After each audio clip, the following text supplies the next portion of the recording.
Hey World History. So this video is to give you all an overview of how to use Biteable from start to finish. The only thing it does not cover is how to create an account. All that would require is hitting the login sign up with Google button and going from there. So here we go. So when you start your video, you can choose any template you wish.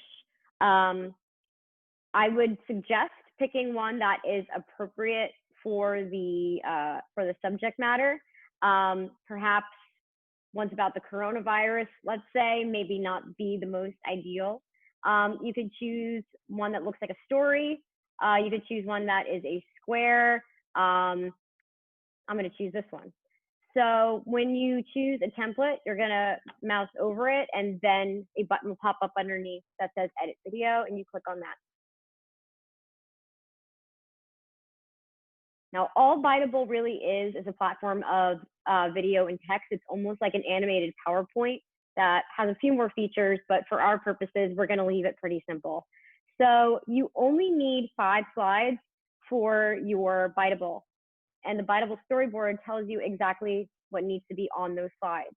A title slide, one that explains what's happening in the community, one that explains what Xander and Julio's relationship was like before the fight, and what happened during the fight, and finally, your final answer of who you believe started the fight and why. So for any template you choose, it's going to automatically give you more than 5 slides. If you just mouse over a slide, you can do a few things with it. You can extend the length of the slide by tugging on the ends that this like vertical line appears, so you can draw them out to make it longer or squish them in to make the duration shorter.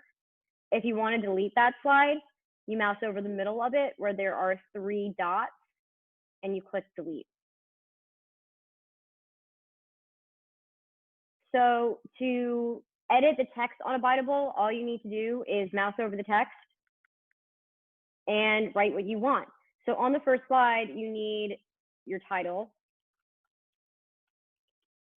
your name, and your period. I know there's no period 8, that's why I'm putting that. But then you might be in positions where you have this like extra like bit of text or some image you don't want. If you just mouse over a text box, you can move it, you can resize it, and you can also delete it.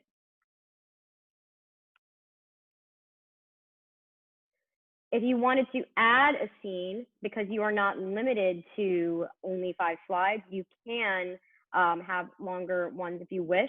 You hit add scene, and then you can choose whichever one you want from this. You can mix and match templates, or you can stick with just one. It is completely up to you. Once you are done, you are going to hit this export button and click build watermarked video, because we are not paying for the pro version. And while this is loading, it's going to say submitting render. It should only take a few minutes at most, but please do not close out of this window while it is rendering. Then finally, your video will be ready and you will see this screen. You hit publish video, you hit copy, and you submit that link in the submission box on Google Classroom. As always, let me know if you have any other questions, and I can't wait to see your Biteable videos.